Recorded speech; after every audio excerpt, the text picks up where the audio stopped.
Olá, muito boa noite a todos vocês que estão aqui. Sejam muito bem-vindos. Esse é mais um evento da Comissão de Planejamento Patrimonial da Família, da OAB Rio de Janeiro, subseção da Barra da Tijuca. Bom, vou me apresentar primeiramente, para quem ainda não me conhece, eu sou Ana Carolina Tedoldi, sou advogada e atualmente estou como presidente desta comissão, que foi recentemente constituída, agora final de 2021, por volta do mês de outubro desse ano. Nós já realizamos um primeiro evento, em novembro desse ano, para apresentar essa comissão e apresentar o objetivo dela. E agora estamos nesse segundo evento. E eu tenho a honra e o prazer de estar compartilhando esse momento com pessoas tão incríveis que têm tanto a nos agregar com seu conhecimento. Primeiramente, boa noite a todos, parabenizar as advogadas pelo Dia da Mulher Advogada.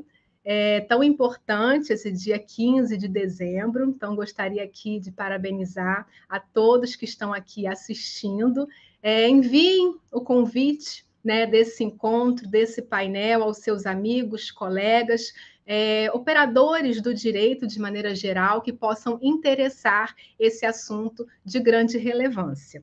Então, vamos iniciar, e eu tenho o prazer aqui de chamar cada um dos integrantes que vão compor esses painéis aqui de hoje, com excelentes exposições. Primeiramente, né, começando pelas mulheres, já que hoje é o Dia da Mulher Advogada, a doutora Alessandra Freitas, ela é advogada e também membro da Comissão de Planejamento Patrimonial da Família, junto comigo, que eu tenho a honra e o prazer de sempre dividir com ela esses conhecimentos. Dr. Sandro Gaspar Amaral, ele é advogado, professor de Direito Civil, também membro desta comissão, junto comigo, membro também do IBDFAM, presidente da Comissão de Direito Patrimonial das Famílias do IBDFAM Rio de Janeiro e membro da Comissão de Moradia da OAB Rio de Janeiro.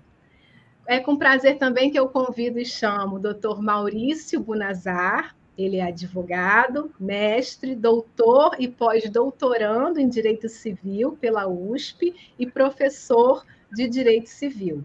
E também Dr. Jailton Lopes Júnior, juiz, né, no Tribunal de Justiça do Distrito Federal, mestrando em Ciências Jurídicas, membro do IBDFAM e da Associação Brasiliense de Direito Processual Civil, professor e autor.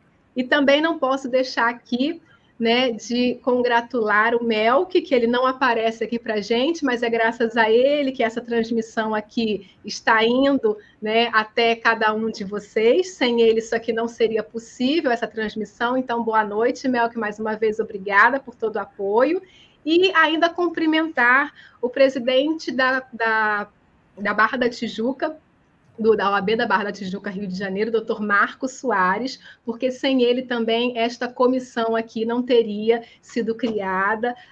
Agradecer a ele todo o apoio que ele me deu e nos deu a toda a comissão, e foi graças a ele que hoje estamos aqui podendo, então, discutir esse tema tão relevante que vem ganhando cenário cada vez mais atuais dentro do cenário hoje brasileiro, né? E, primeiramente, iniciar esse evento a gente está falando, né, da família brasileira.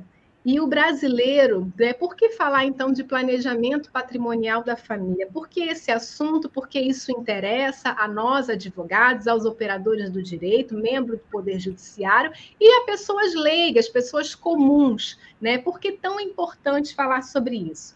Primeiro, porque o brasileiro ele tem um péssimo hábito, e eu não diria nem que seja hábito, mas uma cultura de que ele associa a figura do advogado, né, quando o brasileiro comum, não nós que já atuamos com o direito, mas o brasileiro comum, quando ele escuta a palavra advogado, poder judiciário, juiz, direito, muitas vezes ele faz uma associação equivocada. Ele associa o advogado, né, a problema. Ele associa advogado como se o advogado fosse um apagador de fogo. Bom, eu vou contratar um advogado quando eu tiver um problema, quando eu tiver um litígio a ser encarado, quando alguém me demandar em juízo, quando eu precisar demandar alguém em juízo, ou seja, quando eu efetivamente estiver na iminência de ter algum conflito, um embate com determinada pessoa, com uma determinada empresa, então aí sim eu vou precisar de um advogado. Fora isso, para que precisar de um profissional que pode me auxiliar para eu tomar melhores decisões? Então, essa é uma cultura que o brasileiro tem, infelizmente, e cabe a nós, advogados e advogadas, operadores do direito, também modificarmos um pouco a nossa postura perante o cliente, perante o outro lado, como nós nos colocamos, se nós realmente estamos vendendo essa imagem de sermos apenas um apagador de fogo, ou se a gente realmente pode vender um outro serviço que pode agregar na vida da família brasileira. Então, é justamente sobre essa questão de mudanças de paradigmas, mudança, muitas vezes, da cultura do brasileiro, é que nós, advogados, precisamos nos ater um pouco mais, né? Para muitos atos da nossa vida, nós não precisamos de advogado. Para casar, ninguém precisa de advogado. Para comprar imóvel, ninguém precisa de advogado. Para vender imóvel, para abrir uma empresa, muitas vezes não se precisa. Mas por quê? Ninguém casa pensando em separar. Ninguém compra um imóvel pensando no dia que vai falecer e como que esse imóvel ficará para ser transmitido para os meus herdeiros. Ninguém constitui uma empresa pensando já na dissolução dela. Tudo é muito lindo no início, né? O casamento é muito lindo, é o amor, eu vou empreender, eu vou abrir uma empresa, eu vou muitas vezes ser o famoso empreendedor no Brasil. Então, no início está tudo muito lindo, mas depois é que a gente começa, então, a separar o joio do trigo, e muitas vezes é só nesse momento que eu vou me socorrer, então, a um advogado, a um profissional do direito, né? Contratar uma consulta, de repente, um advogado para o próprio litígio. E é justamente sobre isso que o planejamento patrimonial da família ele trata. Ele trata justamente dessa prevenção, da gente, como advogada, a gente antevendo os problemas que podem vir a acontecer no dia que você não estiver mais aqui, num futuro falecimento, num óbito, porque essa é uma certeza que nós temos, infelizmente. E aí nós podemos, então, oferecer alguns instrumentos para esse nosso cliente, instrumentos que ele pode se valer ainda em vida para evitar, não só eliminar, mas diminuir esses conflitos que podem vir a surgir um dia. E o planejamento patrimonial da família, ao contrário do que muita gente pode pensar, que é só através de uma holding familiar, é só através de uma doação, é só através de um testamento, e existem diversos instrumentos que serão falados aqui hoje, mas o planejamento patrimonial da família, ele se inicia quando a família também se inicia. E essa família, ela se inicia justamente no casamento, na união estável, até mesmo num namoro, que dependendo das circunstâncias, um namoro pode se configurar numa união estável daqui para ali.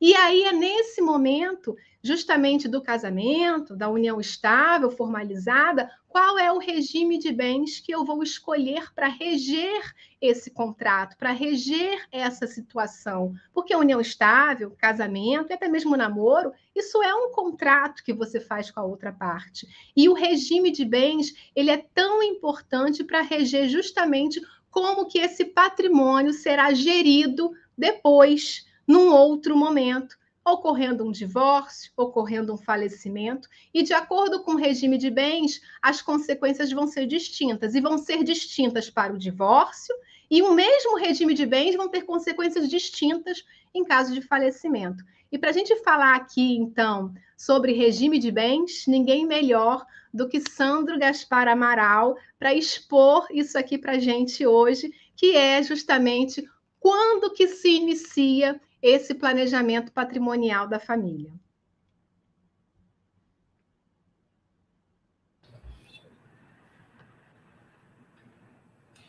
Bom, antes de mais nada, boa noite a todas as pessoas que estão nos assistindo. Muito obrigado, Ana Carolina, pelo seu convite, que eu tenho sempre a alegria e a honra de atender. E está muito bem cercado por pessoas tão brilhantes aqui ao meu redor. e tantas outras assistindo para refletir algum momento sobre a questão patrimonial das famílias. Muito obrigado, Graça. Muito obrigado. Eu vou um pouco mais além do que a Ana está dizendo. A gente briga muito com uma cultura. É uma cultura que, num primeiro momento, ela parece nos agradar, porque ela nos antecede, porque é uma propaganda muito solidificada, porque ela parece ser correta. Tudo que é muito naturalizado, né, que nos é muito familiar, ele é acolhido. Mas nem tudo que é naturalizado consegue resistir a 5 minutos de reflexão. Então vamos pensar o quanto que o romance nos cega, o quanto que a gente tem o nosso olhar desfocado do patrimônio. Quantas vezes vocês já não escutaram dizer assim, mas já casa pensando em se separar? Mas já casa... Ué, mas você só pensa na separação se você for casado. Pessoa solteira não pensa em separação. Pessoa viúva não pensa em separação. Pessoa já divorciada não pensa nisso. Quem tem que pensar num eventual divórcio, numa eventual dissolução de uma união estável, é quem está ingressando no vínculo matrimonial. E não é depois que se ingressa. É antes. É a mesma coisa da pessoa que primeiro se entope de Coca-Cola por 30 anos, eu nem deveria estar falando da marca, mas depois de 30 anos vai estudar sobre o impacto na sua saúde da ingestão contínua do refrigerante, ou do suco industrializado, ou do biscoito recheado, né? Ou daquela sobremesa que você dava ao seu bebê, que agora você descobriu que é cancerígeno. Mas a gente vive sem pensar, a gente fala sem pensar, a gente toma remédio sem pensar, a gente viaja sem pensar, a gente compra imóvel sem pensar, a gente pede demissão sem pensar no dia de amanhã. Então, a gente tem o hábito ruim de depreciar a reflexão. É como se a pessoa reflexiva fosse uma pessoa chata, enfadonha. O bom é a pessoa que se joga, é a pessoa que vive sem pensar no amanhã. É essa pessoa que vai me enriquecer. É essa pessoa que vai bater na minha porta e pedir, pelo amor de Deus, eu não aguento mais sofrer. Só que você está sofrendo porque você não trouxe para a sua vida o hábito da reflexão. É por isso que eu faço o canal no YouTube. Eu estava falando sobre isso há pouco tempo. É porque a gente precisa da prevenção. A gente precisa da prevenção antes de casar, a gente precisa da prevenção antes de ter filho. Será que você realmente queria ter filho? Ou não convenceram você que você teria que ter filhos? Ou será que não convenceram você que formar uma família significa casar e ter filhos? Ou será que não te pressionaram? Às vezes não era o teu momento, ou não era nem tua vontade. Isso foi te gerando compromissos, isso foi impactando a sua vida patrimonialmente. Então, tendo um foco mais específico, só para a gente entender a origem. Muitas vezes, a gente cria compromissos patrimoniais sem pensar. E eu ouso dizer que, na maioria das vezes, é sem pensar. Pois bem, não existe casamento no Brasil sem regime de bens. Isso é juridicamente impossível. O casamento é um efeito patrimonial compulsório do casamento. Ah, mas eu posso escolher o regime de bens? Pode. Mas a maioria esmagadora dos brasileiros não escolhe regime de bens. Sabe por quê, Cláudia? Porque sentar para conversar sobre regime de bens envolve um problema cultural. Tipo, o que a Cláudia vai pensar se eu for falar de regime de bens com ela? Será que ela vai achar que eu sou interesseiro? Será que ela vai pensar que eu penso que ela é uma interesseira? Ah, então não vou falar de dinheiro, não. E essa falta de diálogo no início do casamento, não raro, é a erosão que vai corroer esse vínculo. Um casamento que não vai se estender por mais tempo, porque as pessoas evitaram falar de patrimônio. A gente não pode ter problema de falar de patrimônio com absolutamente ninguém. E se você não consegue falar disso antes de casar, não vai ser depois que você vai conseguir falar. Então é fundamental ter essa conversa. Você só não vai ter a escolha do regime de bens se você tiver numa das hipóteses de um artigo do Código Civil, que é o 1641. São 3 hipóteses em que a lei impõe uma separação. Então, essa separação que é imposta por lei é chamada também obrigatória.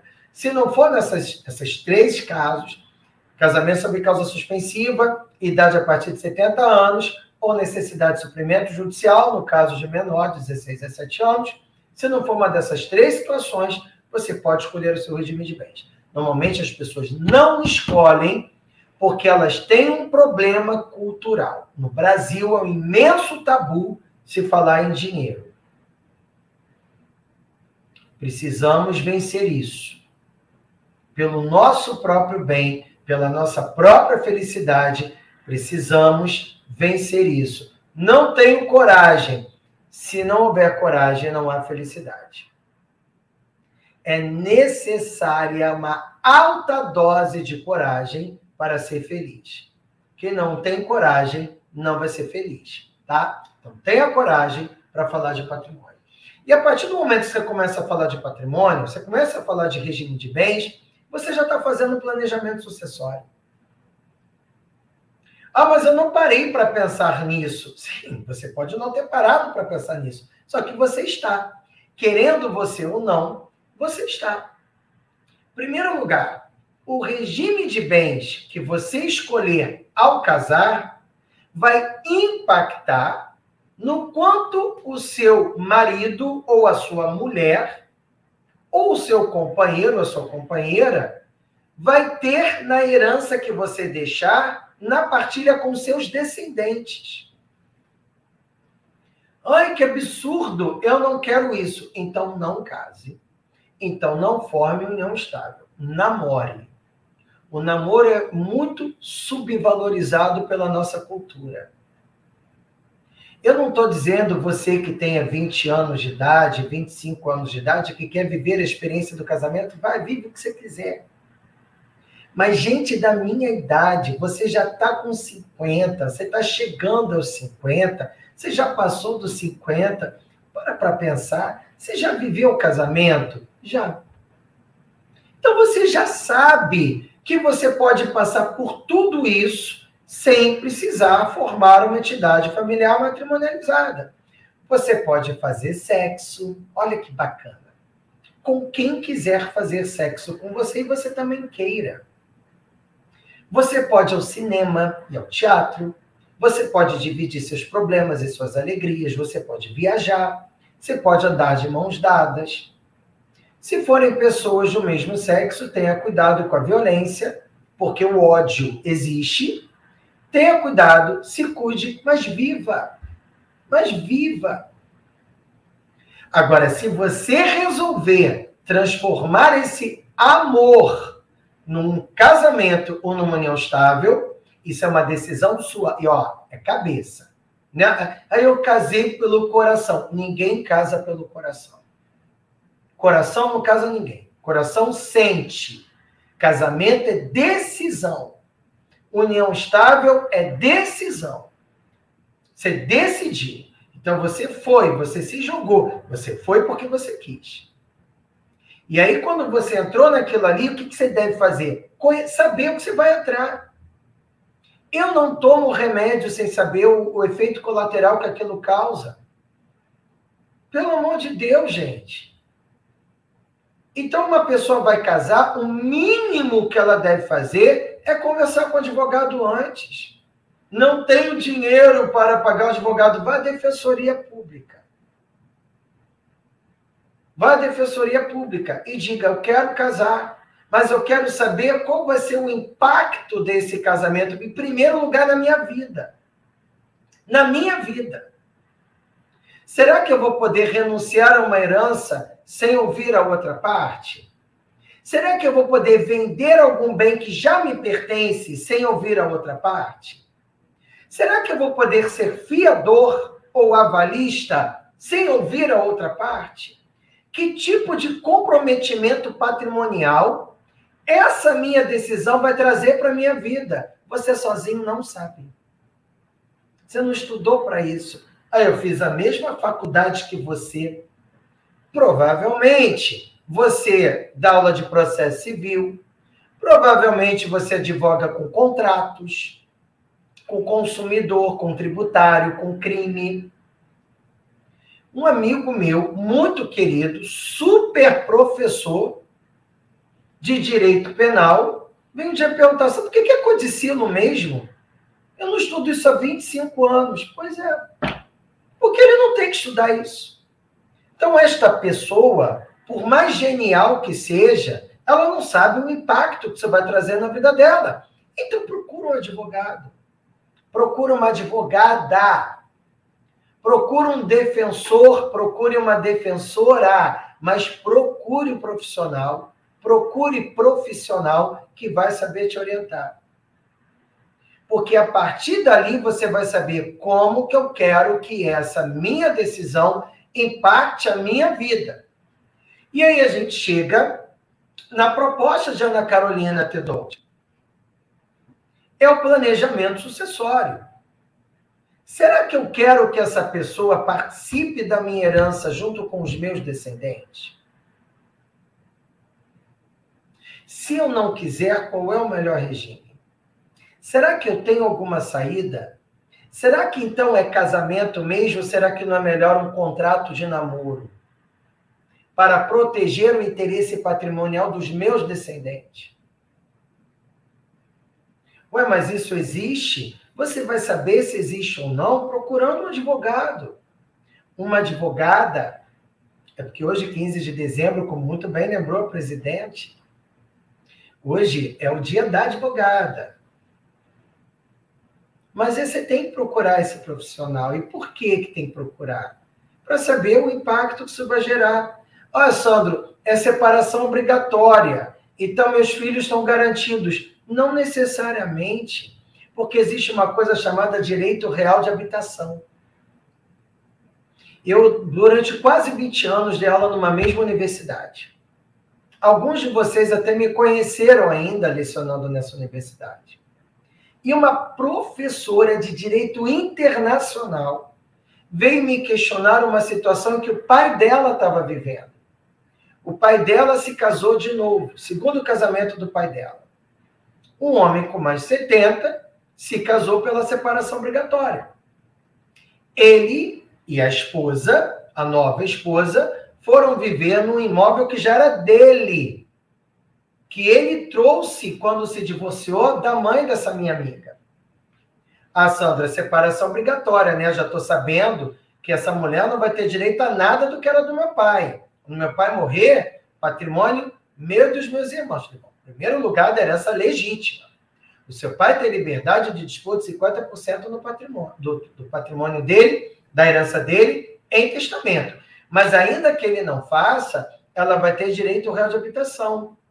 Por quê? Porque no inventário do teu pai, vírgula, constando apenas um único imóvel que servia de residência para a família, vírgula, o imóvel vai ser seu e de seus irmãos. Mas essa viúva só sai desse imóvel depois de morta. E vocês não vão poder cobrar 1 centavo dela de aluguel. Sabe por quê? Porque ela terá direito real, ou seja, direito sobre a coisa, para fins de habitação. Então, às vezes, mesmo não tendo direito à herança, o cônjuge sobrevivente, ele vai ter um direito sucessório. Ele terá um direito que vai cercear o patrimônio de quem vir adquirir aquele imóvel. Então, se o pai delas tivesse decidido por um namoro e um contrato de namoro, daria tudo certo.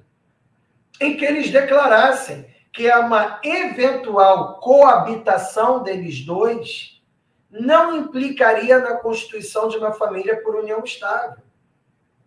Até porque o STJ já tem decisão informativa, se eu não me engano, 557, segundo o qual a coabitação por si só não configura união estável.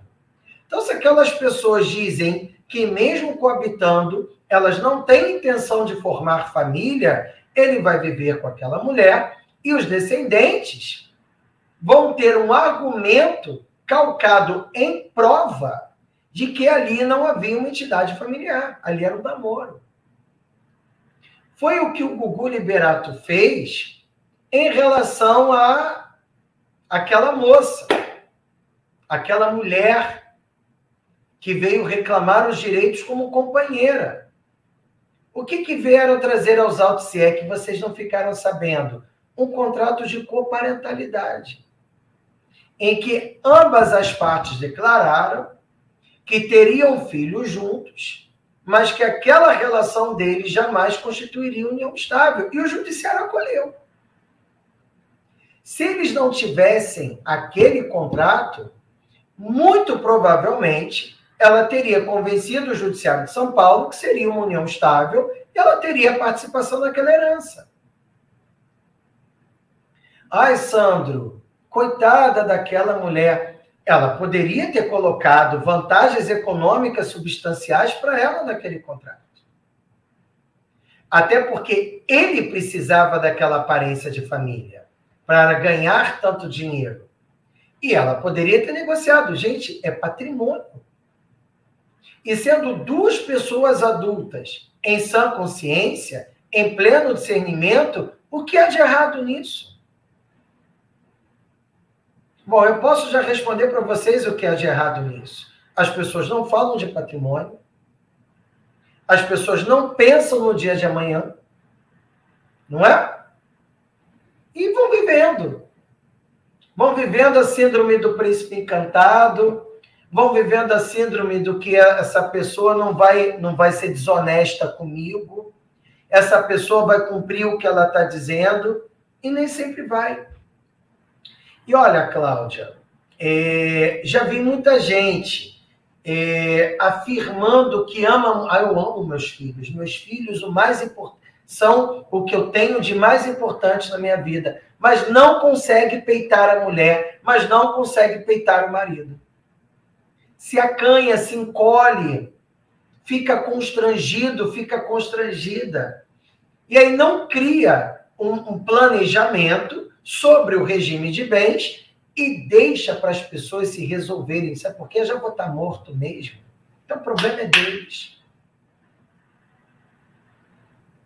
Então, eu não sei exatamente o que se passa pela cabeça de uma pessoa que ama, mas não cuida. De uma pessoa que cuida, mas não ama. O que de repente seria melhor para essa família?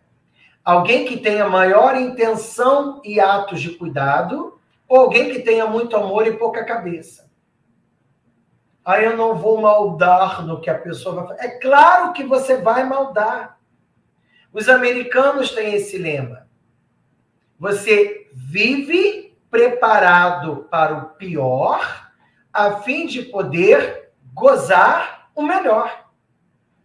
Porque se você não se prepara para o pior, é provável que o melhor não aconteça.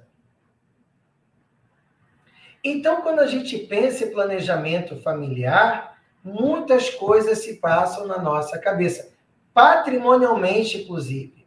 Se vai ter filho, se não vai ter filho, se vai ter filho, quantos filhos terá, e se formar uma família por casamento ou por união estável, muito cuidado com o regime de bens. Porque o regime de bens vai ter um impacto decisivo na partilha da herança legítima.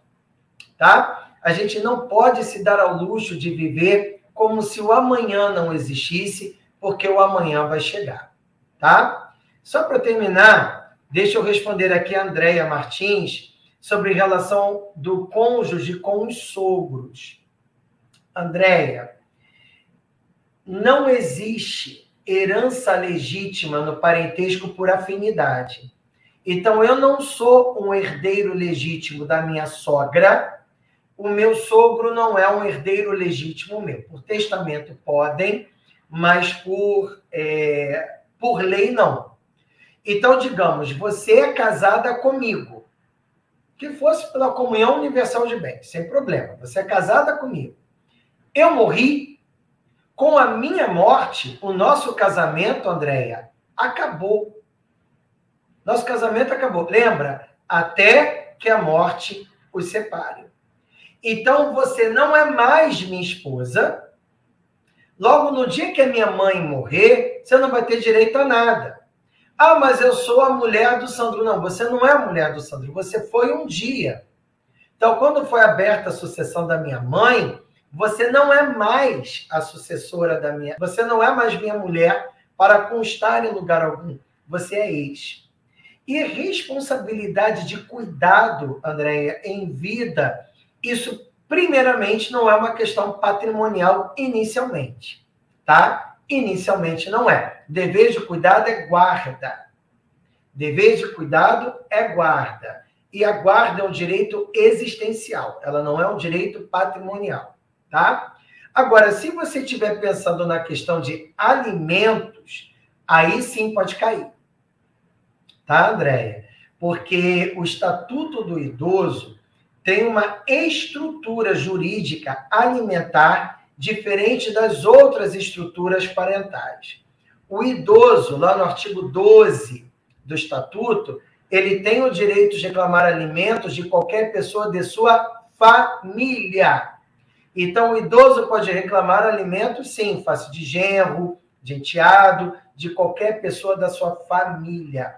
Porque a proteção ao idoso não é uma questão familiar, é um direito social. Tá bom? Pessoal, muito obrigado pela atenção de vocês, obrigado pelo carinho, pessoal do chat. Eu estou lendo aqui enquanto eu estou falando. Eu só peço a vocês que divulguem mais no aniversário de criança, na festa de casamento, nem qualquer na fila do banco, de que a gente não pode viver como um barco à deriva.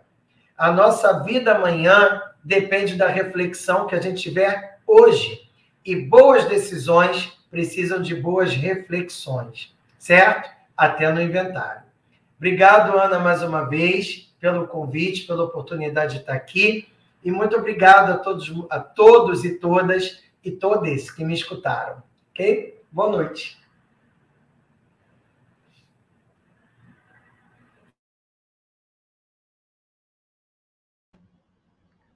Obrigada, Sandro, mais uma vez, pelas suas belas e muito bem colocadas palavras. Agora, o doutor Jailton vai falar um pouquinho para a gente sobre a questão do Poder Judiciário e do inventário. A palavra é toda sua, doutor.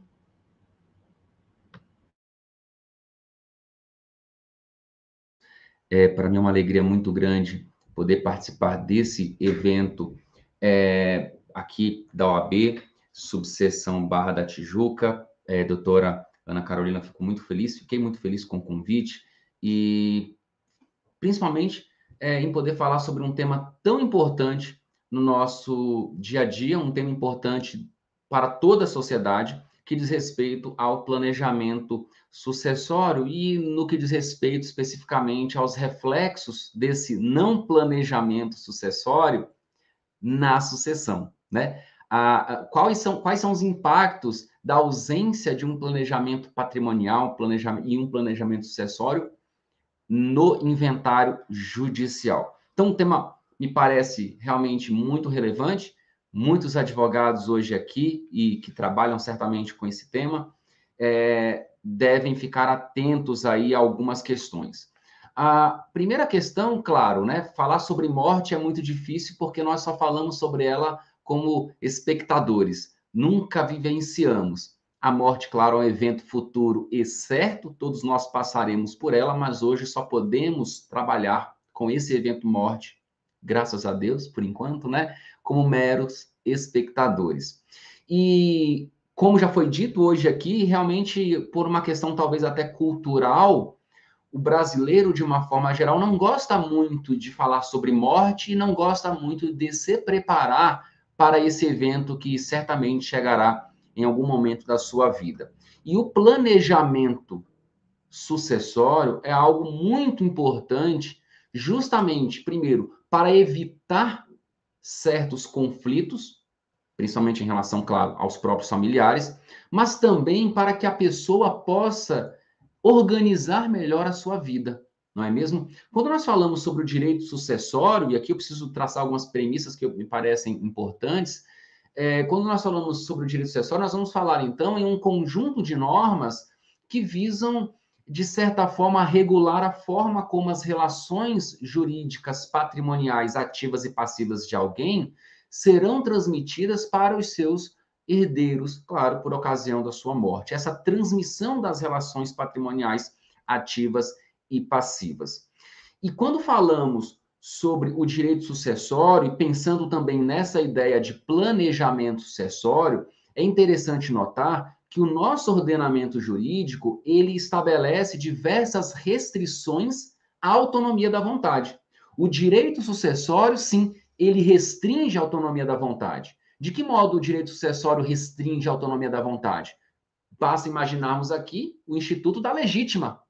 A legítima é uma clara restrição à autonomia da vontade. Se eu sou casado, se eu tenho filhos, ou seja, se eu tenho descendentes, se eu tenho ascendentes e se eu tenho cônjuge, qualquer um deles pelo menos, necessariamente 50% do meu patrimônio, regra geral, esse percentual ficará para um desses sujeitos. Porque a lei elegeu essas pessoas para suceder o autor da herança.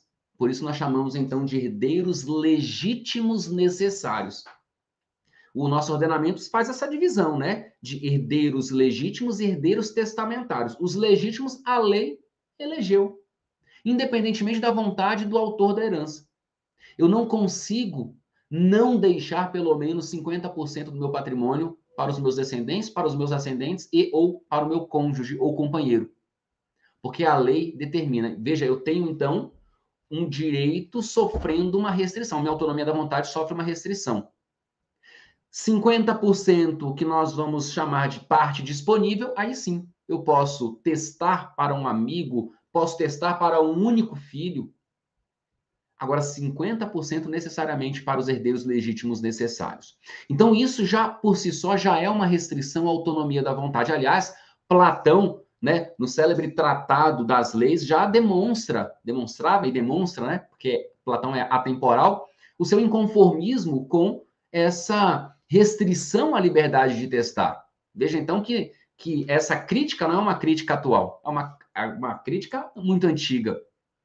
E nessa perspectiva que nós vamos conhecer, e nós já conhecemos, é a necessidade de se buscar um planejamento patrimonial. E aqui também fazendo mais uma distinção entre planejamento patrimonial e planejamento sucessório. O planejamento patrimonial tem uma ideia de permanência.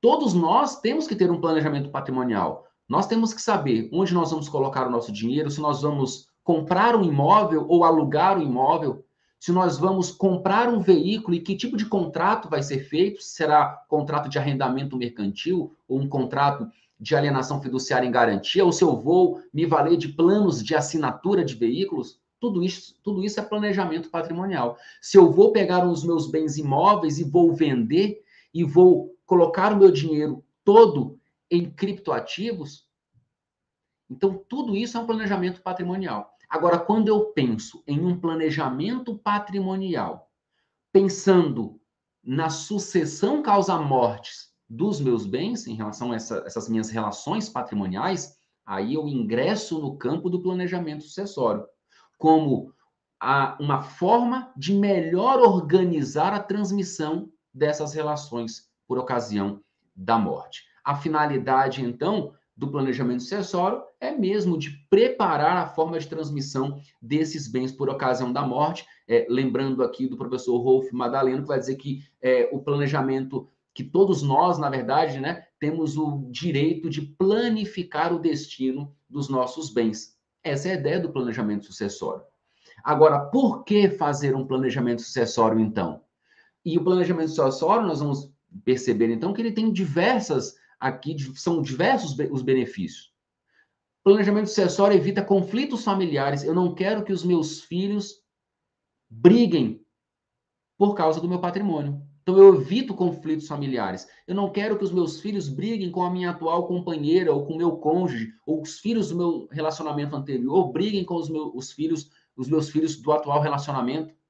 Eficiência da partilha. Uma transmissão mais veloz desse patrimônio, pelo menos em termos formais, porque a transmissão já ocorre com o evento morte, né? Princípio da Sezini, e a diminuição dos custos, evidentemente. E interessante que quando nós falamos no planejamento sucessório, já vamos falar sobre esses reflexos no inventário judicial. Primeira ideia que vem à cabeça é daqueles que não têm tanto contato com a matéria, com o direito sucessório de uma forma geral. De uma forma geral, as pessoas pensam regime de bens do casamento, aí as pessoas pensam testamento, e agora o tema da moda, holding familiar, né? Mas eu listei aqui, e eu gostaria de compartilhar isso com vocês, principalmente, claro, e aqui pedindo vênia aos ilustres colegas aqui que estão dividindo hoje comigo os debates aqui, as reflexões, mas para os amigos que não têm tanta familiaridade com o direito sucessório e não conseguem muitas vezes enxergar de que forma esse planejamento pode ocorrer, o planejamento ele é tão dinâmico quanto a vida. Porque ao passo em que a nossa vida vai mudando diariamente, pode ser necessária a utilização de algum instrumento específico de planejamento sucessório. Então, não há uma forma única aqui de se fazer um planejamento sucessório. Não há fórmula mágica também. Então, eu listei, por exemplo, começando lá no casamento, o regime de bens do casamento, o pacto antenupcial, que pode ser um pacto antenupcial aqui, entre aspas, atípico, ou seja, eu fujo de todos os regimes estabelecidos pela lei e crio, dentro de um pacto antenupcial, diversas situações patrimoniais. Alteração do próprio regime de bens, é possível que no curso do meu casamento seja necessária essa alteração. Contratos de união estável, doação entre cônjuges, doação com cláusula de reversão, a instituição de bem de família, a previdência privada, o seguro de vida, o testamento, partilha em vida, adiantamento da legítima, criação de holding familiar. Veja, quantos instrumentos que podem ser necessários em determinados momentos da vida para fins de planejamento sucessório. Basta imaginar, então, aqui um exemplo muito claro. Imagine que eu já tenha destinado toda a minha parte disponível. Não tenho mais parte disponível, basicamente. Só que eu preciso proteger, por alguma razão, um filho ou a minha companheira ou meu cônjuge. Por alguma razão, preciso proteger um dos meus herdeiros legítimos necessários. Eu quero dar algo a mais para ele. Eu não poderia, então, já que eu tenho saúde, tenho condições, fazer um contrato ali de seguro de vida, celebrar um contrato de seguro de vida e instituí-lo como meu beneficiário, prevendo, por exemplo, uma indenização securitária de 300, 500 mil reais, R$1 milhão. Isso não é doação. Eu fiz um planejamento aqui para deixar uma reserva maior para ele, por meio de um seguro de vida, por exemplo. Veja, estou mostrando e estou querendo dizer com isso que a dinamicidade da vida muitas vezes impõe também certos arranjos jurídicos para proteger determinadas pessoas, ainda que seja para privilegiar a autonomia da vontade, para que esse autor da herança possa, de certa forma, organizar essa partilha, essa sucessão patrimonial. Agora, a ausência desse planejamento patrimonial e sucessório, a ausência dele vai ter reflexos aqui gigantescos no inventário judicial. E o primeiro desafio e o primeiro impacto aqui, posso chamar de primeiro problema, é o tempo. É o tempo. Eu desconheço o inventário judicial, não estou falando do inventário ali pelo rito do arrolamento sumário, estou falando de um inventário tradicional, procedimento ali, o rito do inventário tradicional, mais burocrático, há eventualmente conflitos entre os sucessores. Eu não desconheço um inventário judicial que tenha se encerrado em 6 meses. Certamente vocês aí, os doutores que advogam com direito sucessório, conhecem aí inventários com 10 anos, 12 anos, 15 anos. Por quê que isso aconteceu? Porque não houve um planejamento sucessório e como já foi dito aqui, as pessoas vão comprando bens, vão vendendo bens, vão constituindo dívidas, vão adquirindo créditos e elas não se preocupam com muitas questões, como uma documentação, por exemplo, dessas transações, dessas relações jurídicas. Uma simples documentação pode já prejudicar o inventário. Então, nós temos a questão do tempo, a própria ausência, muitas vezes, de documentação no tocante a esses tráfegos jurídicos, a esses negócios jurídicos que são celebrados. Um outro ponto importante também, um outro exemplo aqui de falta de planejamento sucessório que vai gerar um impacto muito forte no inventário judicial, diz respeito aos bens indivisíveis.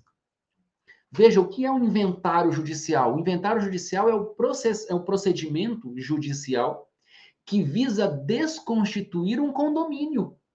Porque com a morte abre-se a sucessão. Logo, são transmitidas automaticamente a posse e a propriedade das relações patrimoniais ativas e passivas deixadas pelo autor da herança. Automaticamente. Então, todos os herdeiros já passam a ser proprietários e possuidores. E o regime adotado aqui é o regime de condomínio. Aliás, o direito sucessório é um dos grandes exemplos de institutos jurídicos, ou para quem entende como um microsistema jurídico, que tem total conexão com praticamente todos os demais ramos do direito. Veja, teoria da capacidade ou das incapacidades, negócios jurídicos, contratos em espécie, posse, propriedade, condomínio, direito das famílias, não precisa nem falar, direito tributário, direito administrativo, direito constitucional, direito penal. Então, como há essas diversas conexões, o planejamento sucessório evita essa grande quantidade de troca de informações e também de conexões entre institutos jurídicos e ramos do direito. Em relação aos bens indivisíveis, se o inventário é o instrumento processual, é o procedimento que visa desconstituir esse condomínio criado pela lei em razão do evento morte, porque o que busca o inventário? A partilha dos bens. No momento em que há a partilha, cada herdeiro recebe o seu bem ou os seus bens, se desfaz esse condomínio instituído por lei.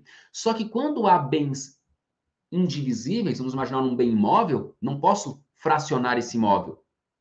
Haverá a desconstituição do condomínio legal, mas haverá uma transmudação para um condomínio judicial, porque o juiz vai partilhar e cada herdeiro terá uma cota ideal desse bem indivisível. Todos serão coproprietários, cada um com a sua cota. Veja que há um condomínio ainda aqui. E qual é o grande problema disso? O grande problema é que se esses herdeiros não chegarem a um acordo, a um consenso em relação a esse bem, qualquer um deles poderá ajuizar uma ação de dissolução do condomínio e requerer a alienação judicial do bem. Então, um bem que vale R$1 milhão, em uma ação de alienação judicial, provavelmente será vendido por R$600 mil. Veja o prejuízo para esses herdeiros, que já pagaram o ITCMD. Então, é preciso pensar e compreender de forma muito, digamos assim, séria e com responsabilidade esse necessário planejamento sucessório. Isso é o futuro. O futuro não é o presente já, meus amigos. É o presente. Temos que pensar nesse evento morte, temos que pensar como nós vamos deixar e de que forma esse nosso patrimônio vai ser transmitido. E no momento em que, por exemplo, o advogado é contratado por alguém para realizar um planejamento sucessório, ele precisa primeiro conhecer o contexto familiar daquela pessoa, precisa conhecer profundamente a família, os negócios, a profissão daquela pessoa, para a partir daí começar a desenhar e analisar os melhores instrumentos para um planejamento sucessório. Um outro problema, as dívidas deixadas pelo autor da herança. Como quitar essas dívidas? No inventário judicial, é possível que o inventariante requeira ao juiz uma autorização para vender um bem. Então, aqui é uma saída jurídica. O inventariante requer essa autorização, o juiz deve ouvir os demais herdeiros, não depende de consentimento desses demais herdeiros, mas de prévia oitiva desses herdeiros, e o juiz pode autorizar e expedir um alvará para alienação, e com o valor obtido dessa alienação desse bem, então, pagar dívidas deixadas pelo autor da herança. Mas dentro de um planejamento patrimonial sucessório, até mesmo essa questão das dívidas essa questão consegue ser gerida melhor. Destinação de um bem apenas para pagar dívidas, por exemplo. Uma outra questão também que tem a ver com o planejamento sucessório e que repercute muitas vezes de forma grave no inventário judicial é a existência de contas conjuntas. Muitas vezes, contas conjuntas que não espelham a realidade. Eu tenho 3 filhos e em relação a um dos filhos, eu tenho uma conta conjunta com ele, apenas com um dos filhos. Só que, na verdade, eu tenho bens. Esse meu filho, que tem uma conta conjunta comigo, que me convenceu a instituir, a constituir essa conta conjunta, ele não trabalha, não faz nada, e eu recebo, então, rendas de aluguéis, por exemplo, e esses valores, eles são depositados nessa minha conta conjunta. Qual é o problema da conta conjunta? Na conta conjunta, há uma presunção de cotitularidade. Veja, eu fiz aqui tem uma conta conjunta, quando, na verdade, esse coproprietário aqui, cotitular, ele não é titular de nada. Claro, é uma presunção relativa. Presunção relativa. Qual é o problema? É que há uma presunção. Logo, de quem é o ônus probatório aqui? Dos demais herdeiros, que vão ter que provar que aqueles valores existentes naquela conta conjunta são valores pertencentes única e exclusivamente ao autor da herança, e não ao suposto cotitular, porque de fato ele não é cotitular. Mas aqui gera um problema para o inventário. Isso é planejamento, isso é ausência de planejamento sucessório. Um outro exemplo também muito importante, e esse talvez seja um dos mais comuns, aquele herdeiro que, com a morte do seu ascendente, por exemplo, ele fica na posse de um bem, utilizando com exclusividade esse bem, em prejuízo aos demais herdeiros. Nós temos um problema seríssimo aqui, porque envolve posse. E aí, cada herdeiro ou o próprio espólio poderá ajuizar, nesse caso, uma ação de arbitramento de aluguéis. Uma ação de arbitramento de aluguéis como uma forma até de forçar a desocupação daquele imóvel, porque se ele não desocupar, ele vai ter que pagar aluguéis aos demais herdeiros. Mas nós já temos um problema relacionado à ausência de planejamento sucessório. Porque se houvesse um planejamento sucessório, até mesmo a ocupação desses bens já poderia ser administrada. Como, por exemplo, uma partilha em vida, que é plenamente possível, o Código Civil autoriza, ou mesmo uma doação, dispensando da colação. Então, são diversos instrumentos jurídicos que vão permitir e que vão evitar esse tipo de situação. Quando o herdeiro ocupa com exclusividade um imóvel, muitas vezes o inventário segue por anos e nenhum herdeiro ajuiza a ação. E qual é o problema? O problema é que, enquanto o herdeiro não reivindica o seu direito sobre a posse também desse bem, não gera ainda, não dispara aqui essa obrigação de pagar a indenização ali, uma indenização que nós vamos chamar de aluguéis mensais, né? Pelo uso exclusivo. E o que o herdeiro deve fazer? Ou ele vai notificar extrajudicialmente a precedência do STJ, no sentido de que essa notificação extrajudicial já faz iniciar, então, a obrigação. Ou então, se ninguém notificar extrajudicialmente, o herdeiro interessado vai ter que ajuizar uma ação de arbitramento de aluguéis, e aí a obrigação, a fluência dessa obrigação só vai iniciar com a citação. Porque, artigo 240 do CPC, a citação constitui o devedor em mora. não é isso?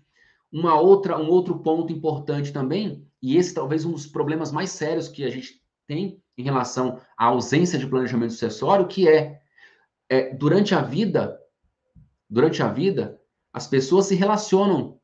Não raras vezes, uma pessoa se casa, se divorcia, depois passa a conviver em união estável, depois se separa, depois passa a viver em união estável com outra pessoa, se casa com essa pessoa. Veja, durante a vida dessa pessoa, ela pode ter tido aqui 3 ou 4 relacionamentos entre casamento e união estável. E em cada período da sua vida, houve constituição de patrimônio. E quando das dissoluções, não houve partilha. Todas essas pessoas, esses companheiros, esses cônjuges ou essas companheiras, deverão ir ao inventário também, reivindicar a sua ameação, a depender do regime de bens. Então vejam a importância desse planejamento sucessório e como isso repercute no inventário. Porque eu posso ter um inventário, por exemplo, com o cônjuge supérstite, o ex-cônjuge e o ex-companheiro. Todos buscando meação. Não meação sobre todo o patrimônio, mas meação relativa ao período em que houve a convivência ou casamento, em relação ao qual não houve a partilha quando da dissolução. Então, são reflexos muito sérios para o inventário judicial. Reflexos importantes e que cabe aqui ao profissional do direito, cabe aqui ao advogado, à advogada e a todos os atores processuais no inventário resolver essas questões. E isso faz o inventário atrasar muito. Isso trava o inventário. Direito de posse. O sujeito celebra um contrato, famoso, que no Distrito Federal tem muito, famoso contrato de cessão de posse, que não confere propriedade a ninguém. É importante a posse? A posse pode ser partilhada no inventário? Pode. Só que a ausência de regularização desse imóvel, por exemplo, vai gerar algum prejuízo no inventário.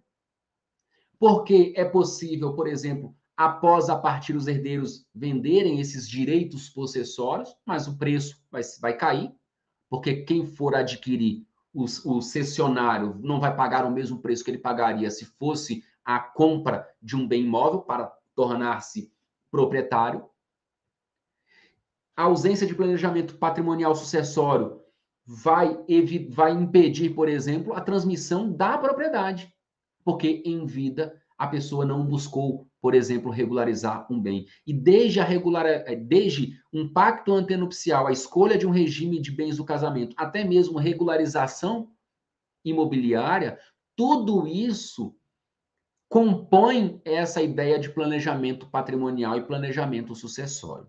Então, eu quis trazer hoje aqui, agradecendo novamente ao convite, na subseção da Barra da Tijuca aqui, na pessoa da querida professora Ana Carolina, que é justamente esse impacto gerado pela ausência de um planejamento sucessório no inventário judicial, gerando maior conflito entre os herdeiros, gerando uma maior dificuldade no tocante à tramitação do processo, e se há conflito, todos os herdeiros, então, vão querer discutir, e alguém vai suscitar alguma coisa, ou um bem que foi omitido, ou uma situação jurídica, muitas vezes aquele bem precisa sair do inventário para haver uma discussão nas vias ordinárias, por meio de ação própria, que não cabe no juízo sucessório.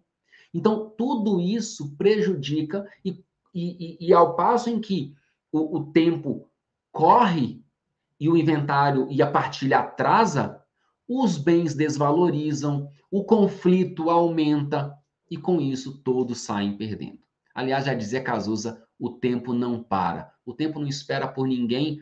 Portanto, se nós não buscarmos melhores instrumentos, melhores formas de prever realmente como o nosso patrimônio vai ser transmitido, certamente nós passaremos para um outro plano, para o plano espiritual, mas na vida terrena aqui, os nossos entes queridos ficarão brigando pelo patrimônio.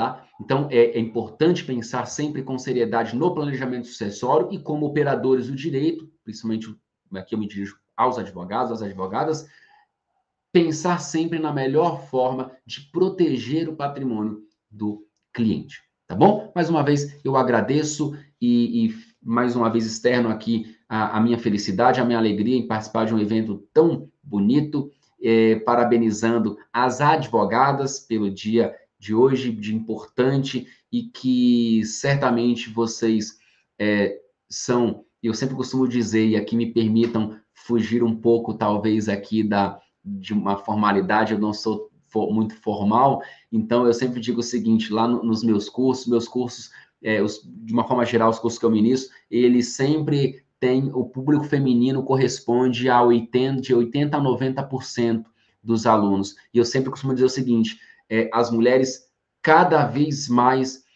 se empoderando, cada vez mais ocupando um espaço importante e necessário na sociedade e buscando sempre conhecimento. Então, eu sempre digo, as mulheres estão há anos-luz de nós homens no sentido de busca pelo conhecimento, no sentido de especialização, não à toa que, ou coincidência ou não, na minha prática como magistrado, na minha atuação como magistrado, os processos mais fáceis de serem resolvidos são os processos em que há, em um dos polos do processo, a atuação de uma advogada, porque tem um olhar muito mais sensível, muitas vezes, consegue perceber que, além, claro, de todo o conhecimento técnico que buscam a cada dia, mas sempre um olhar cada vez mais humano, e então eu deixo aqui registrado aqui os meus parabéns, e que vocês, a cada dia, realmente ocupem mais espaços, porque nós precisamos. Estamos ainda,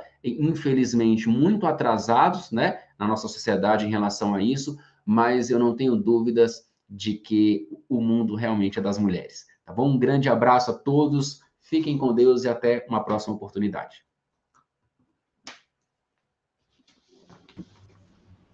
Obrigada, doutor Jailton, mais uma vez.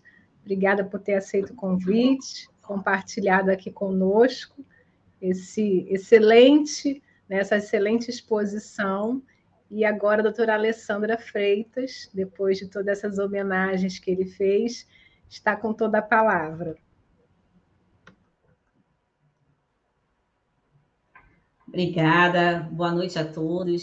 Gostaria de agradecer ao OAB Barra da Tijuca, na pessoa do presidente, Marcos Soares, pelo evento, e parabenizar a todas as mulheres advogadas, em especial a doutora Ana Carolina Tedoldi, presidente da Comissão de Planejamento Patrimonial da Família, e agradecer também por trazer esse tema tão importante para a sociedade brasileira, né?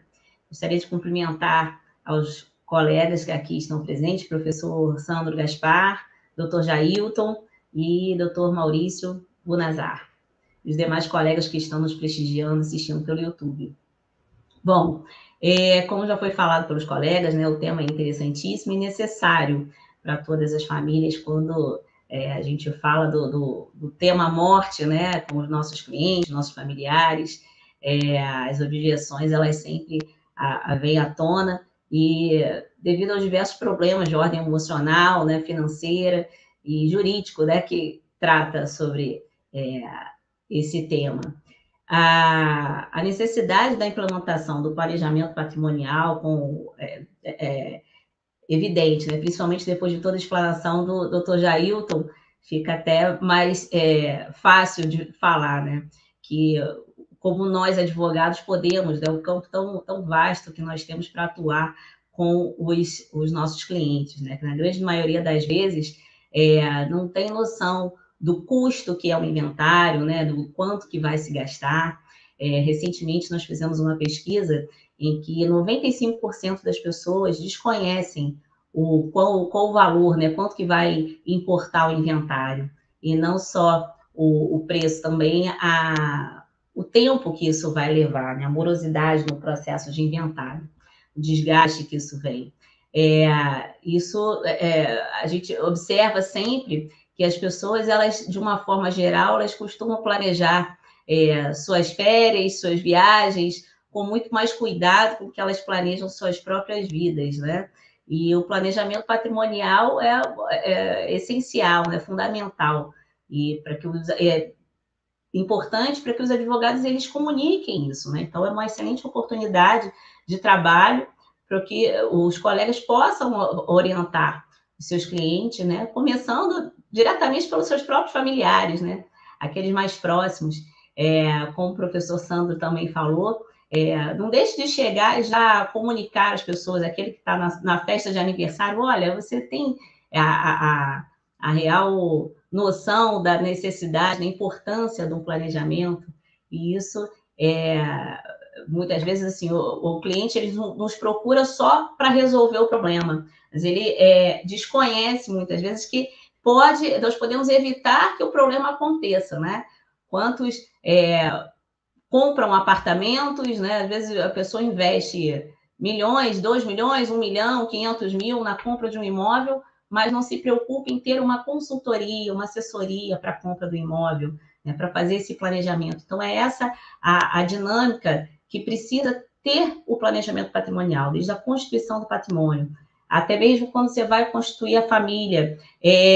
Vou casar, vou ter a união, qual tipo que vai ser essa união, qual o regime de casamento. Então, é necessário que a gente tenha essa advocacia preventiva, né, da orientação às famílias, como que isso vai acontecer, como isso vai se desenrolar, evitando a perda patrimonial. Então, esse contexto todo, é preciso a gente comunicar que só tem a trazer mais valor ao advogado, né, a priorizar o trabalho do advogado, né? Antigamente, o advogado ele era chamado somente para as questões judiciais, né? Só quando tinha o processo em si, somente o contencioso, né? É claro que isso já vem mudando com o tempo e cada vez mais a gente observa a advocacia preventiva, não só no ramo empresarial, né? Não só para as empresas, mas para as pessoas físicas, para as pessoas comuns, para as famílias, para que possam se organizar, né? Quantas empresas tem lá o seu corpo jurídico para tratar do contencioso, mas o sócio em si, ele deixa a desejar de como que ele vai organizar o patrimônio da sua família, a sua sucessão, né? Como é que está aquela relação? É importante que o advogado ele seja visto como alguém imparcial que ele vai atuar prevendo o conflito e preservando aquela pessoa, né? Então, veja só, o que a gente pode fazer, né, com o planejamento patrimonial? O planejamento patrimonial não é somente o planejamento sucessório, né? Ele vai desde o início, como eu já falei. Quando chega no inventário, é comum que o cliente vá nos procurar aquele que a gente já sabe que você já atua com aquela família, já sabe qual é o bem, qual é a destinação. Então, já é uma pessoa de confiança. Então, se você já vai atuar após o falecimento daquela pessoa, por que não você já não, o advogado, né, já tratar do tema com a família em vida, sentar e resolver, né, evitando o litígio futuro para o cliente. Não vamos deixar que isso aconteça só num processo de inventário, mas a gente já organizando isso com as famílias e trazendo essa assessoria jurídica para as pessoas de uma forma em geral, né? Nós podemos trabalhar com os nossos clientes, avaliando suas necessidades e orientando, né, exemplo do planejamento sucessório, para que não dependa somente do Poder Judiciário para depois ter a destinação do patrimônio. Então, já realizar que seja a partilha em vida, conforme o interesse de cada família, a necessidade, né, de cada um. Ao contrário do que apresenta aos clientes, nós podemos apresentar os benefícios, né, evitando a dilapidação dos bens, com o deságio, a manutenção, muitas vezes, dos bens que as famílias não conseguem manter, não têm a disponibilidade financeira para dar continuidade ao bem, né? Tratando um caso simples, como o pagamento de cotas de condomínio. Quantas famílias deixam de pagar o condomínio porque não tem condição de manter uma manutenção periódica que seja no imóvel? A família não tem a condição de continuar. E o imóvel fica preso no inventário porque deixou de ser feito um planejamento sucessório, né? Então, veja só, o planejamento patrimonial ele vai dar, vai preservar o patrimônio e agregar valor àquela família, né? Não só lá no fim da sucessão, mas já de imediato, já trazendo esse benefício imediato, evitando aí os gastos, né, com o processo de inventário. O que eu queria deixar aqui para os colegas, né, para os advogados, é o melhor para a advocacia, que é a rentabilidade também do planejamento patrimonial, ele vai agregar valor ao serviço do escritório de advocacia de forma imediata, né, sem depender da solução dos conflitos através do judiciário. A gente já consegue resolver isso e servir ao cliente, né? Como é que a gente pode abordar com os clientes o planejamento patrimonial? Qual é o momento?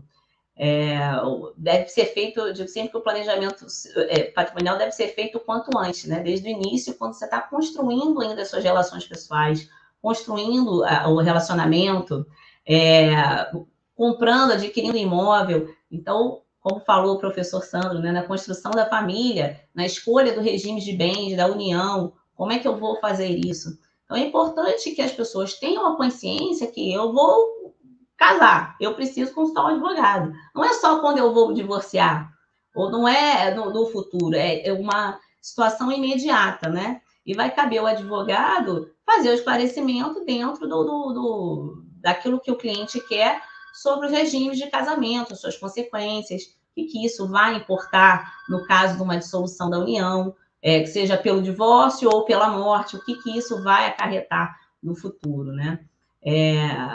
Claro que acabou a era dos contos de fadas, né? De que pensava-se que casava-se para sempre, né? Claro que ninguém casa querendo separar, óbvio que não, mas é preciso também a gente ter as cautelas, né, necessárias e saber exatamente o que acontece. O que eu observo muito é a falta de conhecimento das pessoas, né? De uma forma geral, quando chega ao escritório, para saber como que eu vou conduzir a partir de agora, né? E as relações se modificam, né? O professor Jailton falou que hoje um é casado, amanhã separa, constrói uma outra união e depois adquire um imóvel, e depois adquire outro, e é um filho daqui, um filho dali. E, no final das contas, como é que isso vai... Aonde que isso vai desencadear? No inventário, se não for feito um planejamento, né? A contento. Recente pesquisa também, pelo site do IBGE, cerca dos 100 casamentos, 67 viram divórcios. E 2/3 viram novos casamentos. Então, as pessoas elas continuam se casando, elas continuam se reorganizando, se realinhando, né? E é importante que fique claro como é que é?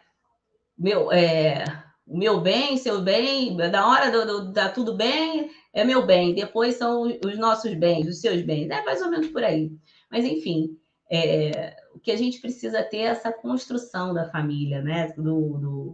Da relação familiar, até a morte o cidadão deve se planejar. Então, ter essa constância de planejamento do seu patrimônio, né? Não é só como que eu vou adquirir, mas como é que eu vou relacionar a partir daí. Então, como eu falei anteriormente, né? As pessoas sentam e conversam sobre suas férias, mas não sentam e conversam como será a sua sucessão. Sentam e conversam de quem que vai levar o quê na ceia do Natal. Sentam para, agora não mais, né? Mas para tirar o amigo oculto. Mas não sentam para poder arrumar a sua sucessão, para se organizar, né? Patrimonialmente. Então, isso é importante que nós tenhamos essa consciência, né? E comunicar isso às pessoas é fundamental para que cada um tenha lançar a sementinha da necessidade disso.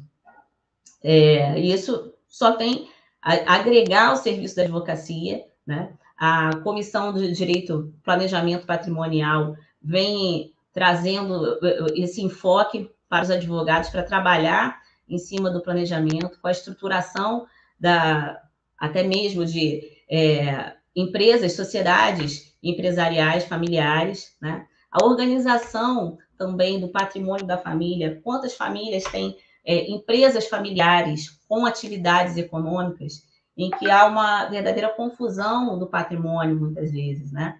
Então, é importante que isso seja organizado para não misturar as coisas, né? O que é da família e o que é do patrimônio, né? E aí também, como o professor Jailton já falou, o professor Bunazar vai falar em seguida, a estruturação das sociedades empresariais para agregar os bens da família, né? Como as holdings familiares, que também vai trazer uma economia tributária relevante no planejamento sucessório, não só na sucessão, mas imediata, dependendo da necessidade de cada família, né? Isso pode trazer também benefícios para a família. E o planejamento patrimonial, nós temos a oportunidade, quanto advogados, de organizar toda a estrutura jurídica da família. Então, os imóveis que não estão registrados, aquele que está na posse, a cessão da cessão, e quando chega lá no inventário, você demora um caminhão de tempo, gasta-se um dinheirão para poder organizar.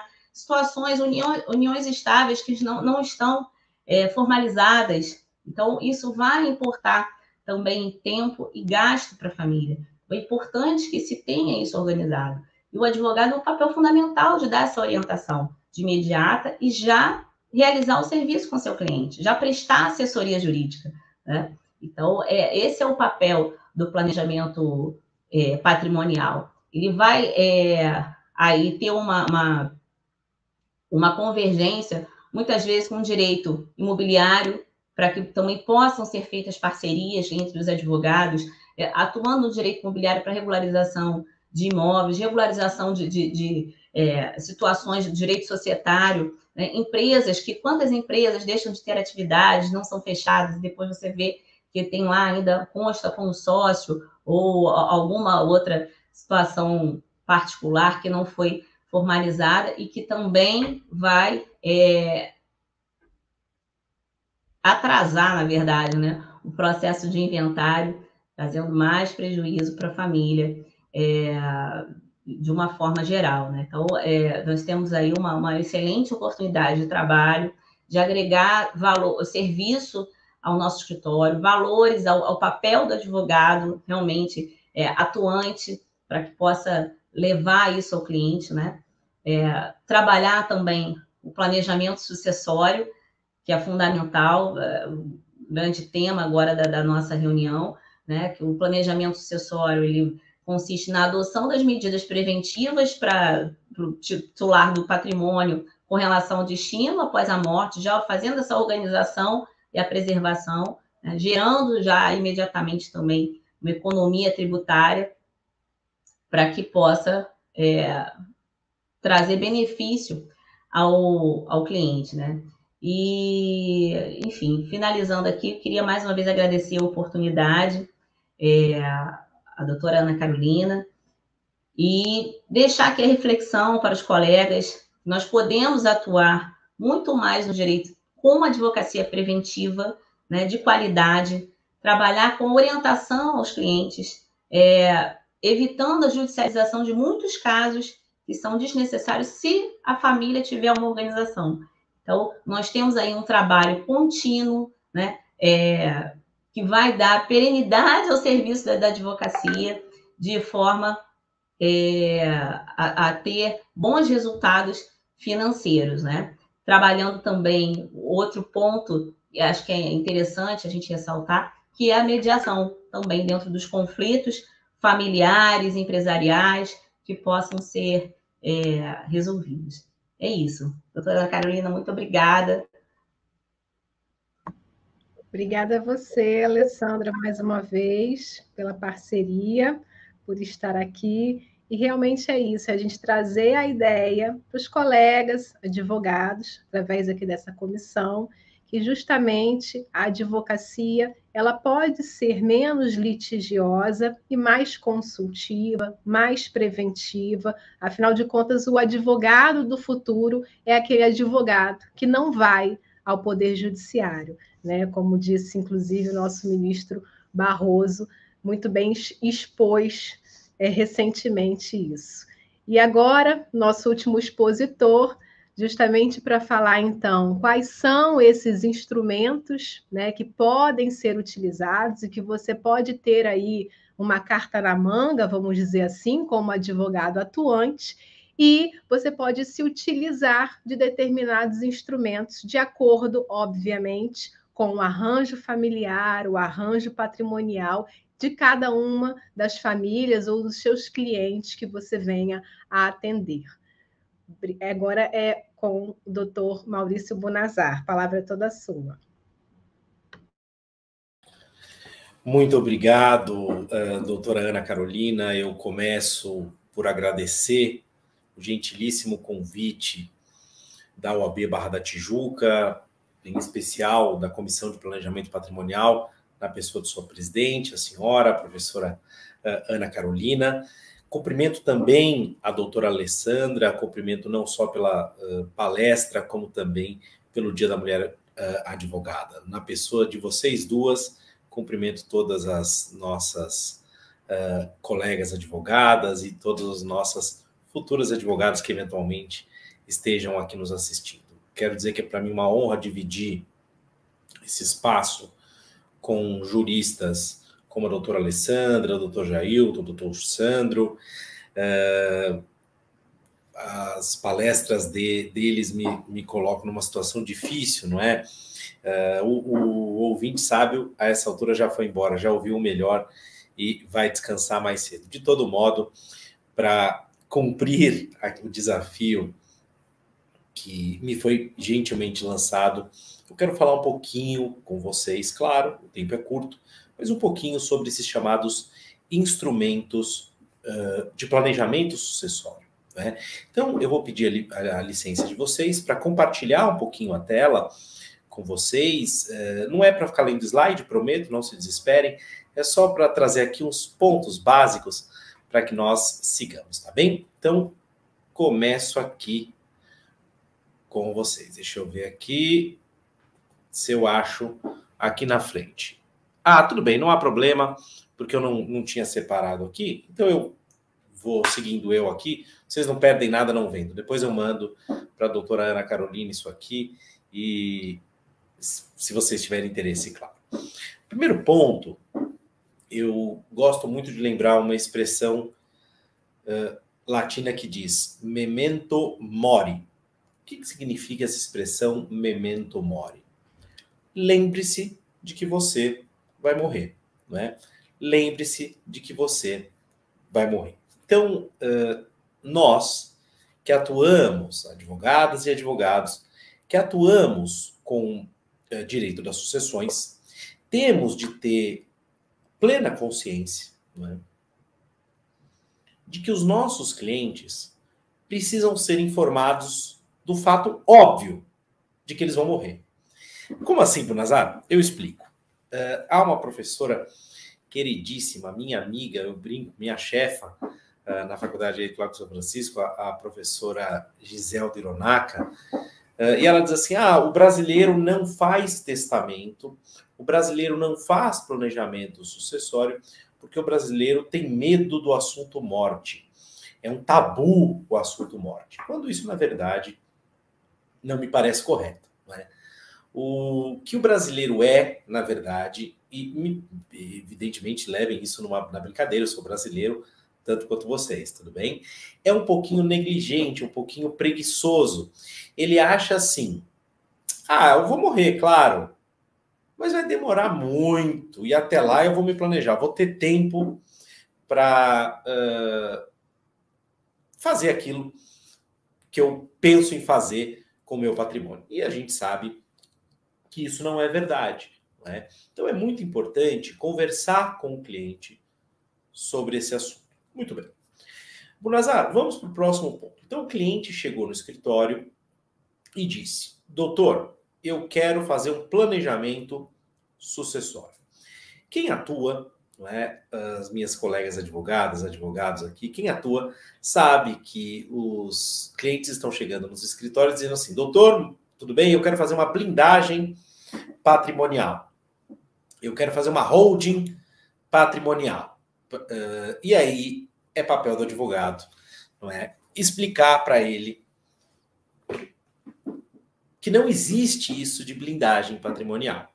É um pouco chocante, é um pouco até vergonhoso dizer isso, mas muitos colegas nossos vendem pela internet cursos de blindagem patrimonial, não é?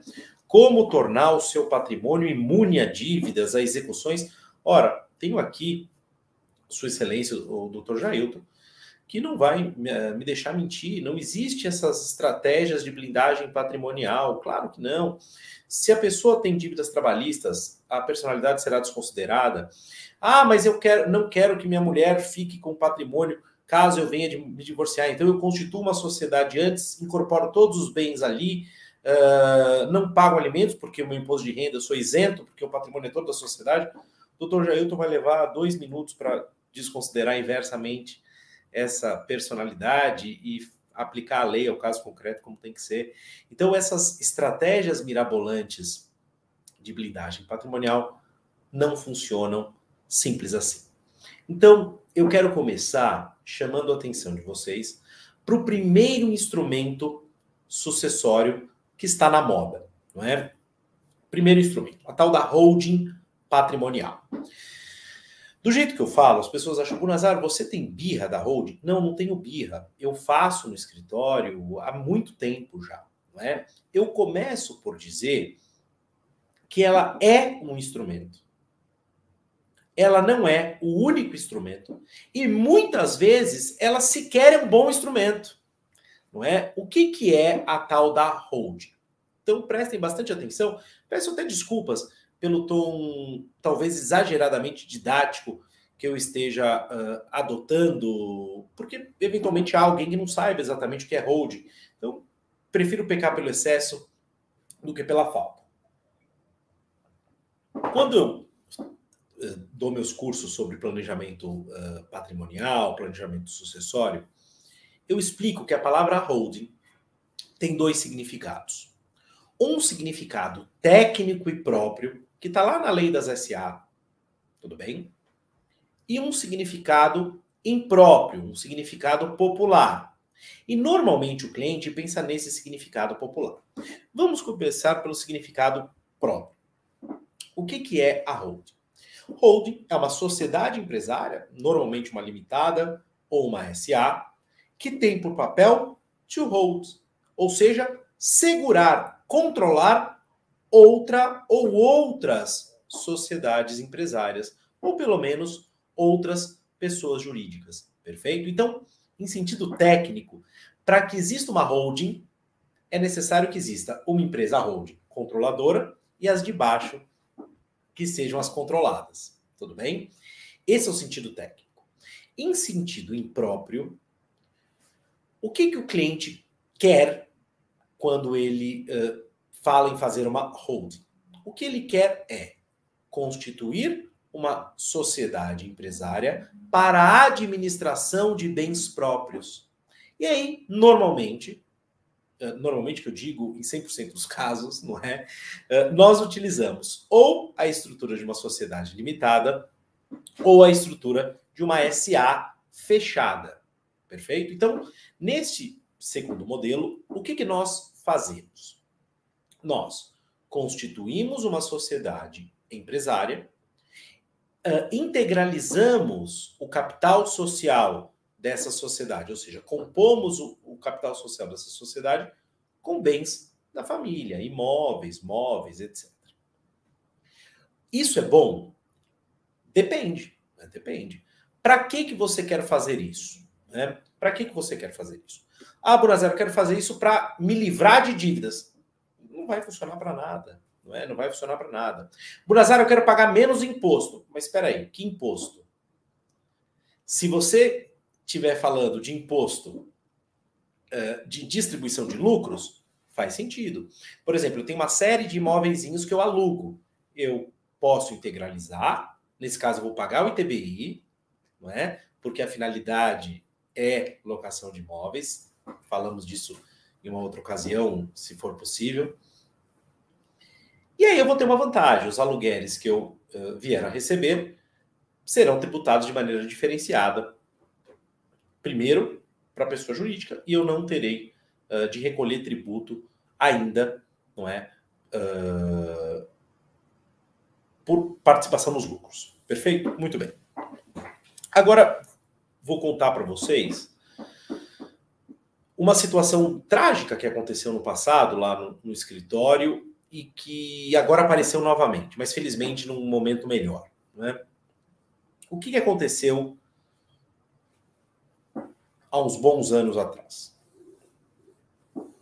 Um cliente me procurou dizendo: Bunazar, eu fui CFO de uma multinacional, de uma química famosa, né? E eu estava prestes a me aposentar, disse: eu vou montar uma pequena indústria química no modelo tal, e eu acho que vai dar certo. Esse sujeito, então, um alto executivo, contratou um advogado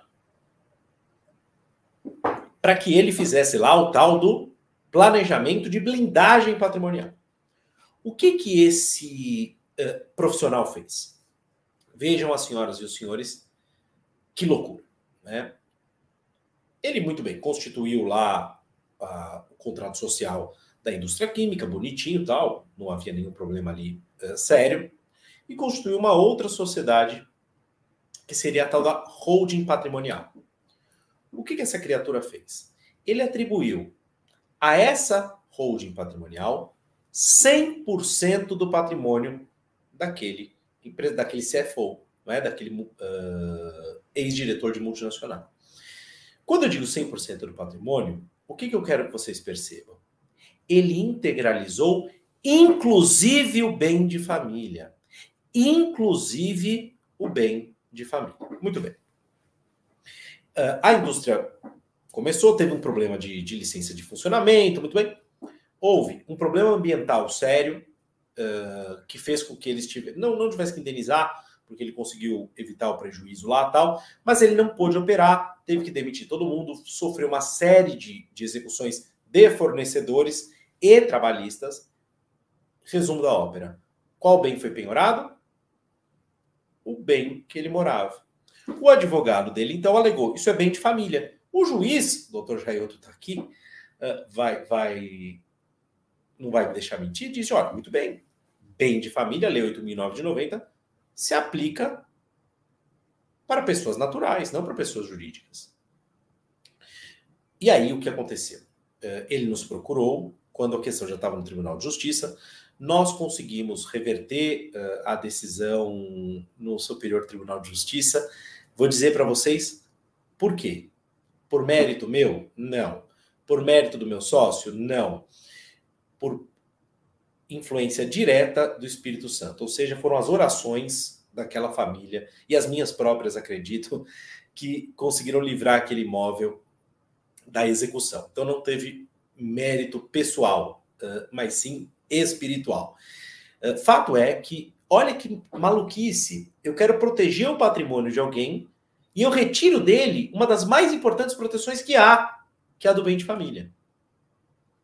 Então, o que eu vou combinar com vocês aqui? Quando o cliente perguntar, ou melhor, quando o cliente sugerir a tal da holding, diga a ele: por quê? O que você quer? Não me diga como você quer. O como é problema meu. Me diga o que você quer. Como? Deixa comigo. Ah, Bunazar, eu quero facilitar a transmissão dos meus bens depois da minha morte, quero pagar menos tributo. Pode ser um caminho. Uma vantagem importante da holding, quando a família realmente exerce atividade empresarial. O Brasil tem muitas e muitas sociedades empresariais familiares. E a gestão dessas sociedades, a gestão econômica, a gestão administrativa e a gestão jurídica é muito delicada. Elas não costumam durar mais de 3 gerações. Se não houver um planejamento sério, elas se arruinam. Perfeito? Uma coisa é você lidar com seu pai, outra é lidar com seu irmão, outra muito diferente é lidar com seu primo. Não é? Então, as coisas vão se tornando um pouquinho mais complexas. Então, vejam vocês o seguinte. Por que essa ideia de constituir sociedades controladoras pode ser interessante? Vamos imaginar que eu Bunazar tenha 4 filhos ou 4 filhas advogados, tudo bem? E é lá, tem um escritório bem estruturadinho. E eu digo, bom, eu preciso organizar aqui a minha sucessão. O que eu posso fazer imediatamente? Olha que coisa interessante. Eu posso transferir aos meus filhos a nua propriedade daquelas cotas e reservar para mim um usufruto. Posso reservar para mim um usufruto, ou seja, eu continuo controlando a sociedade e eles são o quê? Os cotistas, não é? Quando de minha morte é só da baixa, está tudo resolvido. Posso fazer até uma coisa diferente. Vamos pensar numa sociedade empresarial agora, não uma sociedade de advogados. Eu posso fazer uma cisão clara entre direitos econômicos, direitos de lucro, vamos colocar mais tecnicamente, e direitos políticos. Posso dizer, olha, você terá o direito político, de voto, de administração, e eu terei os frutos dessa atividade econômica. Ou ao contrário, eu já estou bem de vida, etc.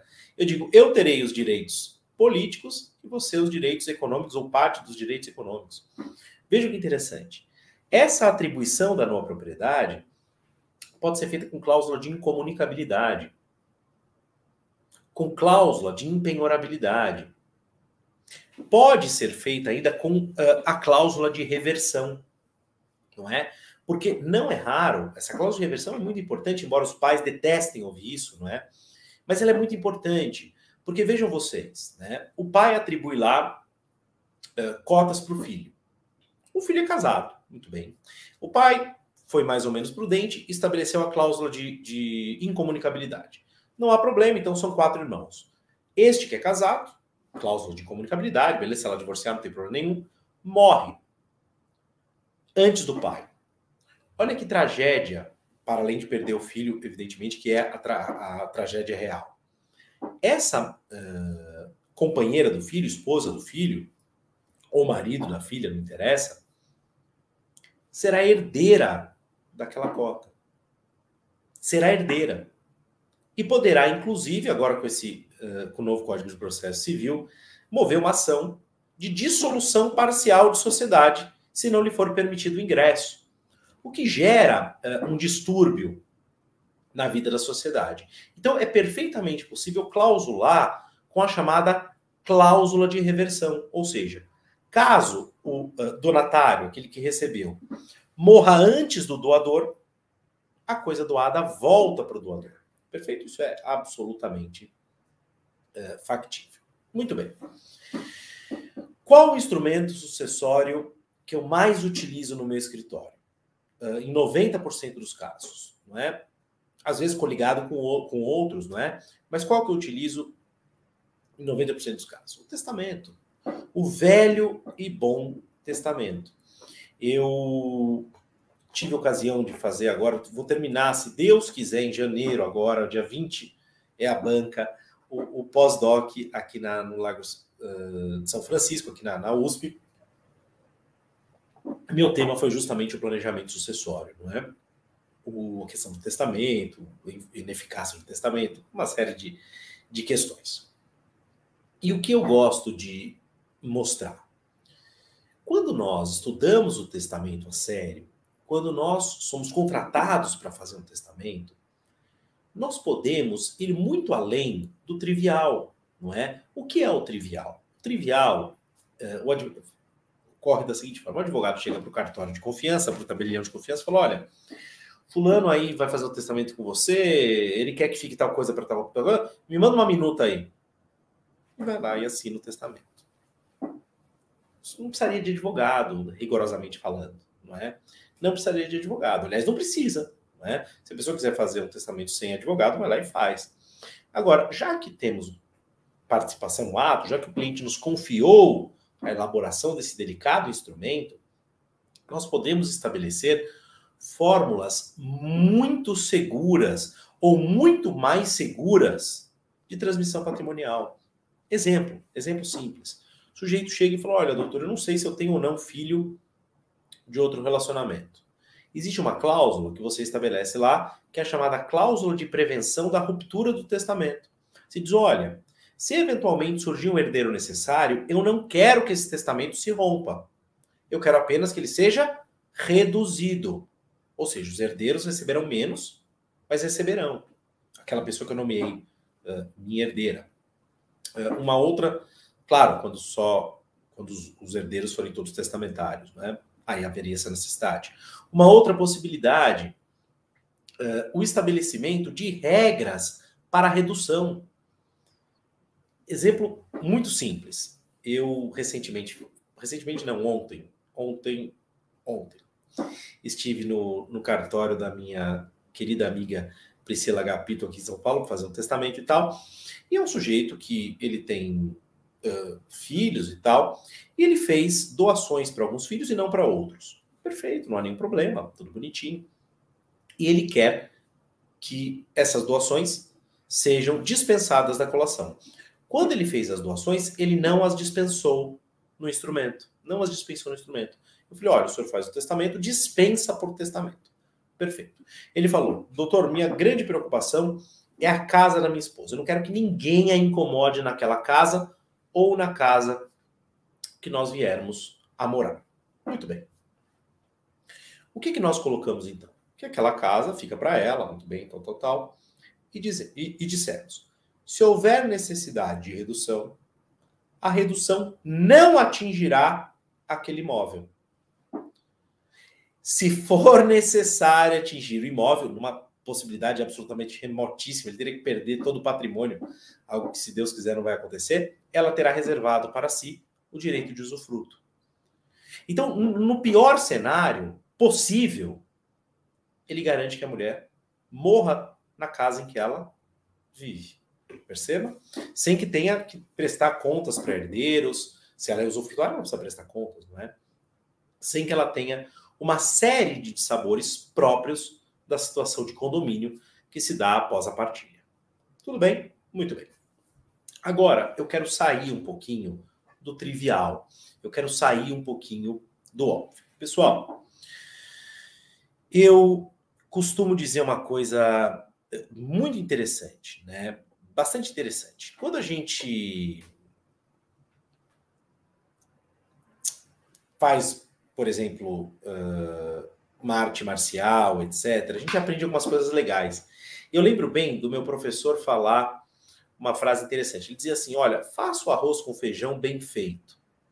Um arroz com feijão bem feito é muito mais eficiente, muito mais interessante do que um prato rebuscado mal feito. Eu lembro das palavras dele até hoje.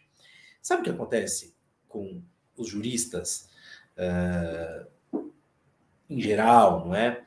Nós temos uma mania bacharelesca de falar difícil, de querer ser mais importante que os outros, de colocar tudo em termos complexos. Então, a petição inicial é um pedido inicial, não é? Mas aí eu vou lá e utilizo todas as palavras, todos os dicionários que eu tenho de sinônimos e antônimos para impressionar o juiz, utilizo expressões muito rebuscadas.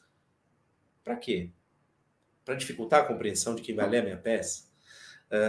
Cito lá 300 autores, colocar doutrina na peça.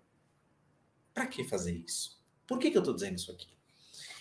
As pessoas importam conceitos no Brasil de maneira absurda. Né? Então, um conceito alemão, que maravilha, isso é alemão, deve ser ótimo. Às vezes não tem aplicação nenhuma no Brasil. Às vezes o próprio direito brasileiro resolve com muita tranquilidade e tal. Então, um dos temas que está na moda é esse tal da hold e tal.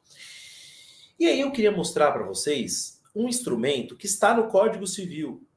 Está no Código Civil. E eu não vejo ser utilizado. Eu espero, sinceramente, que eu consiga difundir esse instrumento para as pessoas levarem a sério. Não é? Qual o instrumento? O chamado contrato de constituição de renda. Onde é que está o contrato de constituição de renda no Código Civil? Depois eu até posso mandar isso para vocês se quiserem. Né? Artigos 803 a 813. O que eu posso fazer por esse contrato de constituição de renda?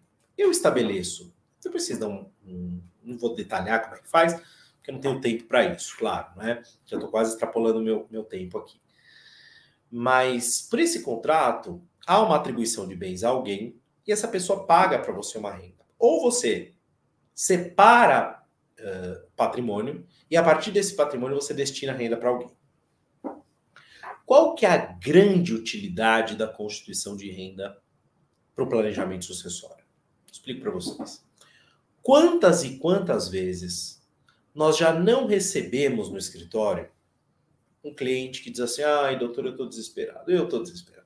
Eu tenho 5 filhos ou 5 filhas, etc. Um é médico, maravilhoso, outro é advogado, está muito bem. Tem um lá que é problemático, usou muita droga, deve para todo mundo. Ele está na pindaíba, quando eu morrer não vai ter nada para ele tem um monte de dívida. Eu estou desesperado. Ou uma situação menos terrível, simplesmente um filho mais irresponsável, que gasta tudo, e você tem medo. Olha que coisa interessante. O artigo 813 do Código Civil vai nos dizer o seguinte, permitam-me que eu leia, né? Já que eu não tive competência de compartilhar a tela, eu pelo menos leio para vocês. A renda constituída por título gratuito pode, por ato do instituidor, ficar isenta de todas as execuções pendentes e futuras. De todas as execuções pendentes e futuras. Então eu tenho meu primo lá que está lascado, está devendo para Deus e todo mundo. Eu quero ajudá-lo. Mas se eu doar bens para ele, os credores pegam, claro. Se eu fizer um testamento, quando eu morrer, os credores pegam, claro. Eu posso fazer uma constituição de renda. E escrevo lá que está imune à execução pendente, execução futura. Aquele dinheiro vem para ele, não é? Como uma fonte de subsistência e, portanto,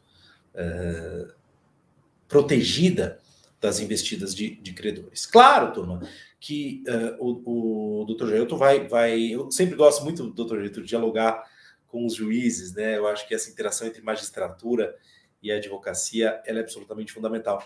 É claro, turma, que se eu fizer uma constituição de renda dizendo que o pobrezinho vai ganhar 2 milhões por mês, o juiz vai dizer, ai, que fofo, tá bom, não tem problema nenhum. Desses 2 milhões ele vai ficar com 100 mil e o resto vai para pagar os credores. É isso que vai acontecer. Agora, o que você pode fazer?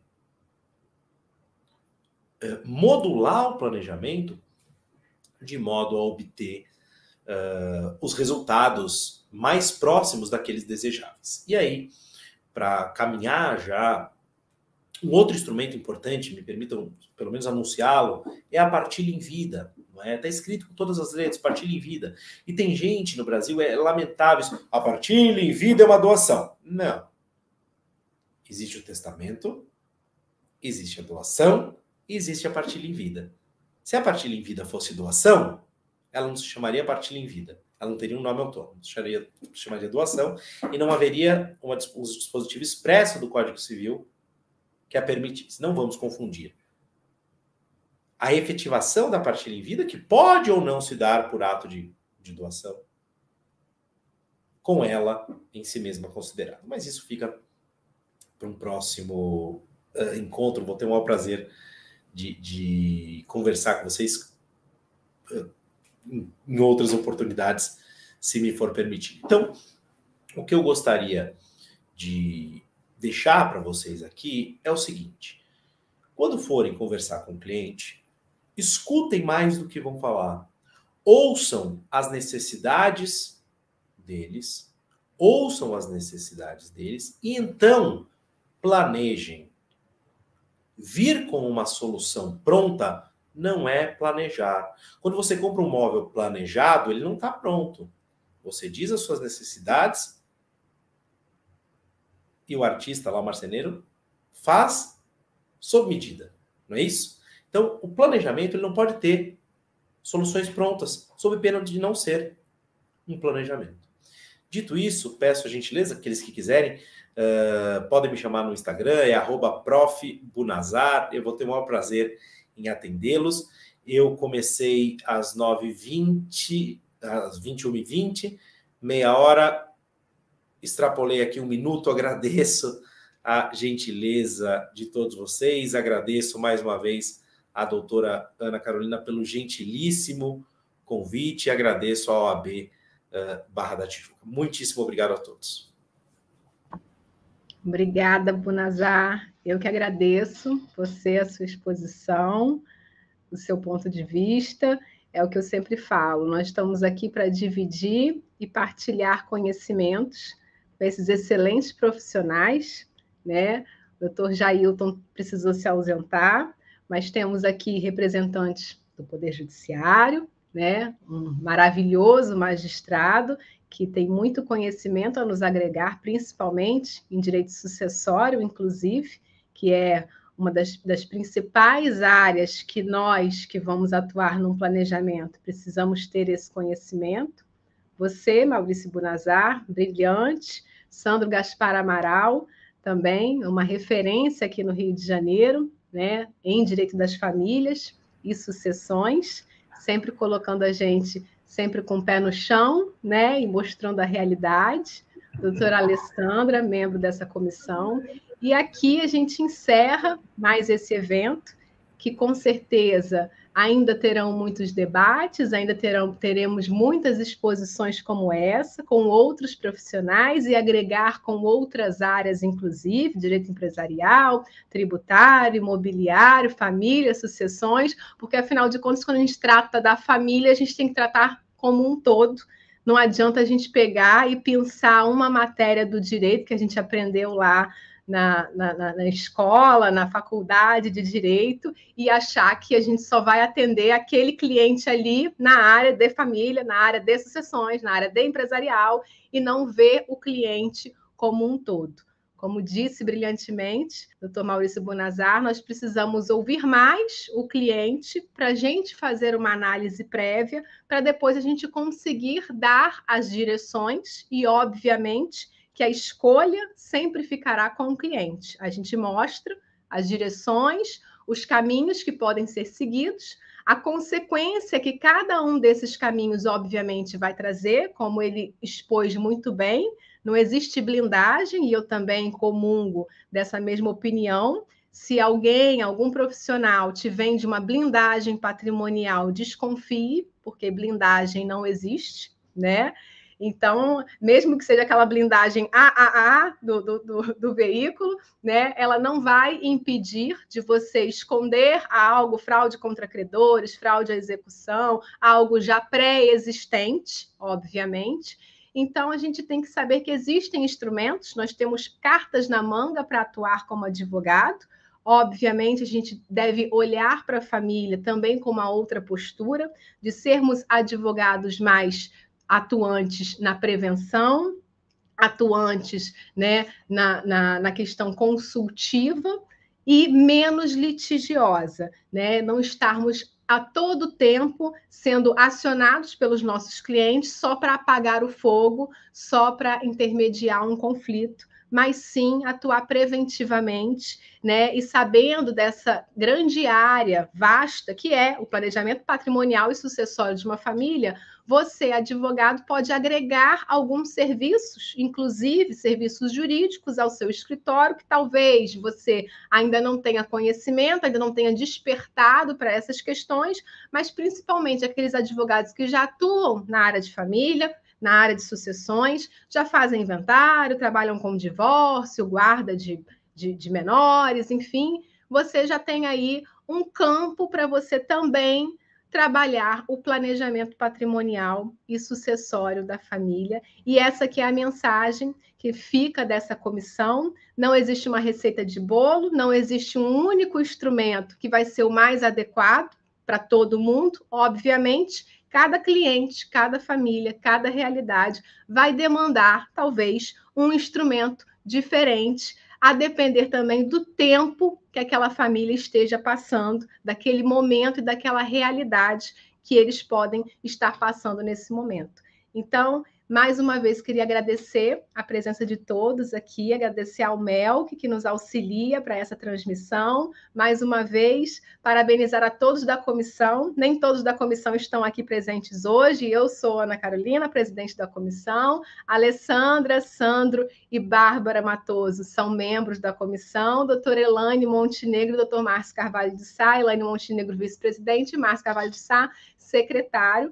Então, nós vamos encerrar essa comissão agora, dia 31 de dezembro, e 1º de janeiro damos início, né, novamente a essa comissão, a novos trabalhos, a novos projetos. Esperamos ter mais debates, ter mais encontros, inclusive presencial, eventos híbridos, né? Já que a gente está com, de certa maneira, saudade de encontrar as pessoas presencialmente, porque o nosso novo normal online, a gente já ficou bem habituado, mas de vez em quando um evento presencial também traz aquele valor, principalmente para a gente fazer o nosso networking entre os advogados, que é tão importante. E aí, gostaria muito de contar também com a presença de vocês nos próximos eventos. Para aqueles que estão aqui nos assistindo, mais uma vez, agradecer. Já estamos chegando perto de 22 horas e tem gente aqui ainda online nos ouvindo, nos prestigiando, né? E já estamos em época de festas, final de ano.